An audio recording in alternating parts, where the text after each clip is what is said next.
كيبدا الفيلم ديالنا مع مجموعة من الهنود الحمر اللي كانوا كيجريو مورا خنزير بري باش يصيدوه في الغابة. كانوا دايرين ليه فخ وبداو كينتشروا في الغابة باش يخليوه يمشي للفخ اللي وجدوا ليه. وفعلا كيمشي الخنزير للفخ وكيطيح فيه وكتدخل فيه سهام من الخشب وكيقدروا المحاربين يصيدوه. ومن بعد كيبداو يقطعوه وكيقسم واحد منهم القلب والكبد وجميع الاحشاء ديال الخنزير وكيكونوا فرحانين بزاف حيت يقدروا يجيبوا الماكله ليهم والقبيله ديالهم. وفجأة كيبانوا قدامهم مجموعة اخرى من المحاربين وكيوقفوا قدامهم وكيكونوا كاملين واقفين ومستعدين لاي هجوم، ولكن كيتقدم كبير القبيله اللي معاهم وكيبدا يهضر معاهم وكيعرفهم على ولده اللي سميتو تايجر باور. كيقول لهم ان هاد الغابه كانت ديال اجداده ولات دابا ديالو وغادي تبقى ديال اولاده واحفاده من بعده. ولكن كيخرج واحد من المحاربين من داك القبيله الاخرى وكيحط قدامهم حوته كبيره باش يبين لهم حسن النيه. وكيجي تايجر حتى هو وكيحط قطعه من الخنزير اللي صيدو. ومن بعد كيهضر واحد من المحاربين مع كبير القبيله اللي هو تايجر وكيقول لهم انهم غير باغيين يدوزوا من الغابه حيت القبيله ديالهم تعرضت للهجوم من قبيله اخرى ودابا كيقلبوا على بلاصه جديده باش يبداو فيها حياتهم جديده. فكيوافق تايجر انهم يدوزوا من الغابه وكيطمنهم ان حتى واحد ما غادي يتعرض لطريقهم. ولكن تايجر كيلاحظ ان عدد القبيله ديالهم كبير بزاف ومع ذلك كانوا خايفين بزاف باش يدوزوا من الغابه. من بعد كيهضر كبير القبيله مع تايجر باور وكيقول ليه ان الخوف مرض خطير بزاف وصعيب يتعالج وانه خاصو يحيد الخوف من قلبه الا كان باغي يولي كبير القبيله في المستقبل. وكيجي الليل وكتكون القبيله كامله مجتمعه حدا واحد الراجل كبير في السن اللي بالطبع من القبيله وكيبدا يحكي لهم قصص على الاجداد ديالهم وكيتكلم حتى على العادات والتقاليد اللي عايشين بها في هذه القبيله. ومن الكلام ديالو كنكتشفوا انهم كيعتبروا تايجر مصدر القوه ديالهم وانهم ناس بدائيين بزاف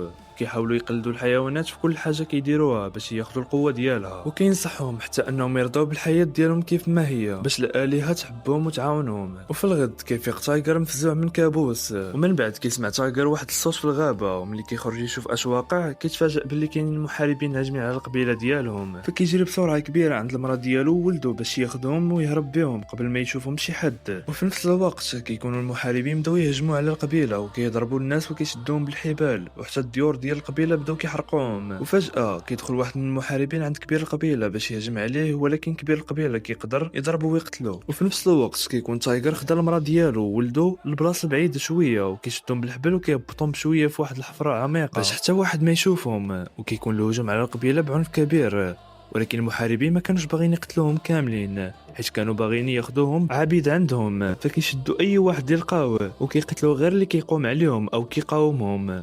وفجأة كيشوف واحد من الجنود تايجر وهو كيهبط العائلة ديالو للبير فكيجري عليه بسرعة باش يهجم عليه. وساعتها تايجر كيضطر يطلق الحبل في مرة ولكن المرأة ديالو اللي كانت حامل ولده كيهبطوا الحفرة بسلام. ومن بعد كيجي عليه المحارب بعنف كبير ولكن تايجر كيتمكن يشد السلاح ديالو ويقدر يقتلو. ومن بعد كيقول لمراته ولده خاصو يمشي دابا حيت باغي يساعد الاب ديالو والاصحاب ديالو وغادي يحاول يرجع لهم في اسرع وقت. ولكن للاسف كانوا المحاربين سيطروا على بزاف ديال الرجال القبيله وكل الاب ديال تايجر واقف كيقاومهم ولكن العدد ديالهم كان كبير بزاف وكان مسلحين مزيان وقدروا يغلبوه. وكان واحد منهم قريب يقتلو ولكن في ذاك الوقت كيوصل تايجر وكيهجم عليه بكل القوه ديالو وكيقدر يسيطر عليه. ولكن الزعيم ديال القبيله المهاجمه كيجي وكيشد تايجر من الرقبه ديالو وكيقدر يسيطر عليه. ومن بعد كيامر المحاربين يشدوه بالحبال وكان واحد من المحاربين باغي يقتل المخلب الفهد باش ينتقم ولكن الزعيم كيمنعو وكيقول لهم بغاهم كاملين يبقاو عايشين. فكيكون تايجر مربوط حتى الاب ديالو وكيعتذر ليه حيت ما قدرش يدير حتى حاجه باش ينقذ القبيله. وفي ديك اللحظه كيبان ان الاب ديالو هو كبير القبيله فكيوقفوه باش يقتلوه قدام الجميع. وقبل ما يقتلوه كيهضر الاب مع تايجر وكيقول ليه ما يخاف حتى لو كان هذا اخر نهار في حياته. ومن بعد كيجي واحد من المحاربين وكيقتل الاب ديال تايجر قدام عينيه بدم بارد. كيكون تايجر كيشوف داكشي كامل قدامه ولكن ما عنده حتى قدره يدير شي حاجه. ومن بعد كيجي واحد من المحاربين عنده وكيقول ليه يساعد حيت اللي جاي غادي يكون اسوء بزاف من هذا الشيء. وكيضربوه بضربه قويه بالعصا وكيطيح تايجر في الارض وكيغيب عليه الوعي. ومن بعد ملي كيفيق تايجر كيلقى راسو مربوط في واحد الخشبه مع الاصحاب ديالو وكانوا كاملين كيبكيو مصدومين من داكشي اللي كيوقع عليهم وما كانوش مصدقين الوضع اللي ولات فيه حياتهم. ومن بعد كيجيبوا المحاربين كاملين وكيبداو يتحركوا بهم وكانوا رابطين العيالات في خشبه بوحده والرجال في خشبه بوحده اما الدراري الصغار خلاهم بوحدهم في قبيله وكيبداو يمشيو بهم باش يوصلوا المكان اللي فيه تجار العبيد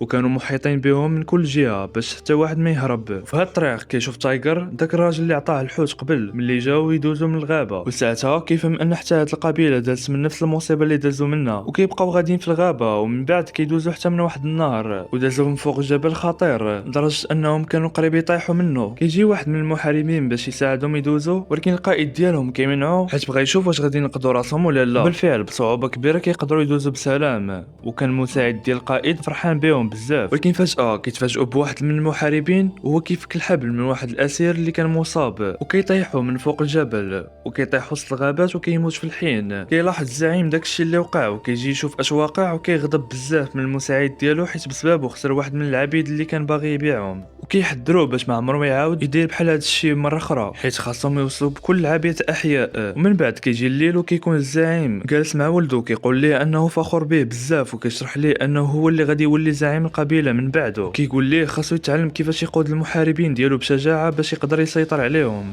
ولكن كان باين على الولد انه متاثر بكلام الاب ديالو، ما كانش حاسس براسو شجاع ولا قوي بحال الاب ديالو. فلهذا كيقرر الاب يعطيه الخنجر ديالو باش يشجعوه، ويقول ليه ان هذا الخنجر ديال الاجداد ديالهم من زمان، وكيقول ليه انه كبر دابا ووقت باش ياخذ السلاح ديالو. كيكون الولد فرحان بزاف وكيقول الاب ديالو انه غادي يحاول يكون قد الثقه. وفي نفس الوقت كيكون تايجر كيهضر مع الاصحاب ديالو، كانوا كاملين حزينين بزاف وحاسين بالعار بسبب اللي وقع لهم. ولكن تايجر كيقول لهم مادام انهم عايشين اكيد غادي يجي نهار وينتقموا فيه من هاد القبيله. في الغد ليه كان تايجر واصحابه في طريقهم للتجار العبيد، وفجاه كيشوفوا قبيله كلها مرضى ومصابين بالوباء، وكانت فيهم بنت صغيره وكل المحاربين خافوا يقربوا منها باش ما يتصابوش بالمرض. ومنين قربت منهم البنت الصغيره بدات كتضحك عليهم استهزأ بهم حيت كامل المحاربين كانوا خايفين منها، وكتقول لهم كلكم غتموتوا اول ما يجي الظلام في النهار. وهنا بداو المحاربين كلهم كيخافوا حيت بدا كلام البنت كيتحقق. ومن بعد كملوا طريقهم ووصلوا للمدينه، وفي هذه المدينه كيشوفوا الناس عايشين فقراء ومريضين بزاف، وكاينين اللي كيعظموا الشمس بزاف وكيعبدوهم. ومن بعد كيدخلوا المكان فيه الناس كيدهنوا كل الرجال باللون الازرق، وكيشد الزعيم الناس اللي معاه باش يبيعهم للتجار العبيد اخرين، وكيبدا المزاد العلني قدام الناس كاملين وكيبيعوا كل العبيد اللي معاه. من بعد كياخذوا من المبنى عالي فيه سلم طويل، والناس اللي فوق المبنى كيقوموا بقطع راس اي واحد يسرق باش يقدموه الالهه ديالهم، وكيسبوا على المحاربين اللي غادي يتقدموا الالهه اللون الازرق باش يكونوا مميزين عن باقي المحاربين، وكيطلعوهم فوق المبنى باش يقدموهم الالهه. وكيشوفوا الكهنه حاضرين قدامهم وكيكون واضح ان النهايه ديالهم قربات. ومن بعد كيبدا الزعيم ديالهم يهضر مع العبيد ويشرح لهم ان سبب انتشار الامراض هو غضب الالهه عليهم، وانها بغات دم محاربين اقوياء بزاف. وكيبداو يقتلوا واحد بواحد وكيقتلوهم وكيخرجوا قلبهم وكيقطعوا رؤوسهم وكيهبطوهم من فوق المبنى، وكيكرروا نفس العمليه مع كل العبيد حتى وصل للدور الجاكوار. كان جاكوار مستسلم حيت ما كانش قادر يدير اي حاجه.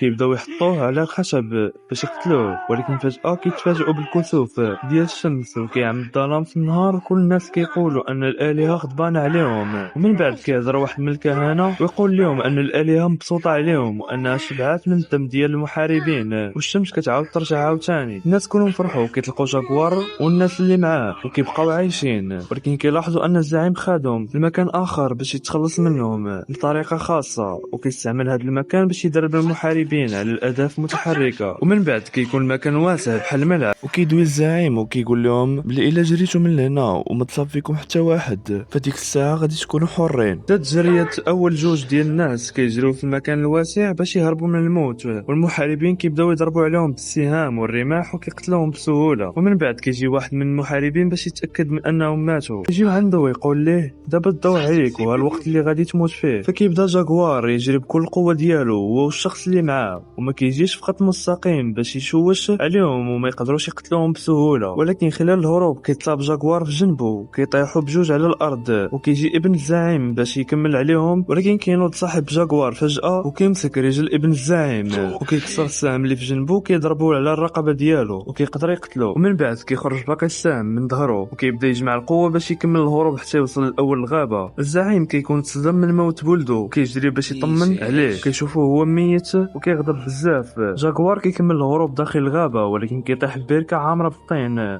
ومع ذلك كيقدر يطلع منها بسلام. من بعد كيواجه المحاربين اللي جراو من وراه، كيستعمل ورقه شجر كبيره باش يخرج منها خليه نحل كبيره، والنحل كيهاجم المحاربين وكيهرب منهم بصعوبه. من بعد كيستعمل ضفدع مسموم وكيغرسو في خشبه باش السم ينتقل اللي قدامه. في نفس الوقت كيواجه المساعد ديال القائد مع جاكوار وكيبداو يتقاتلوا بالسلاح. المساعد كيضرب جاكوار، ولكن كيقدر جاكوار يتجاوز الهجوم ويستعمل السلاح ديال المساعد ويقتلوه. في هذا الوقت كتبدا الدنيا كتمطر بزاف، وجاكوار كيجري باش يلحق المراه ديالو وولدو قبل ما يغرقوا في البركه، ولكن كيلاحظوا الزعيم كيجري وكيصوب عليه بالسهم وكيصيب كتفو. ومع ذلك جاكوار كيستجمع القوه ديالو، كيقدر يشيل السهم من كتفو ويستعد القتال ضد الزعيم. جاكوار واقف قدام الزعيم، كل واحد مستعد للهجوم. الزعيم كيهاجم بكل القوه ديالو، ولكن كيتخبط مع واحد الفخ ديال الخنزير اللي داروه في الارض وكتدخل فيه الاسياخ الخشبيه وكيطيح ويموت في الفخ ديالو. المحاربين ديال الزعيم كيجيو وكيشوفوا المشهد وكيتصدموا من موت الزعيم قدامهم. من بعد كيكون جاكوار وصل عند المراه ديالو وولدو، وكانوا كيحاولوا ينجاو من الغرق وسط المطر. كيقدر ينقذ العائله ديالو بسلام. ومن بعد كيهدأ شويه مع المراه ديالو وكيقول لها انهم غادي يمشيو من الغابه ويقلبوا على بلاصه جديده باش يبداو حياتهم من جديد بعيد على كل خطر.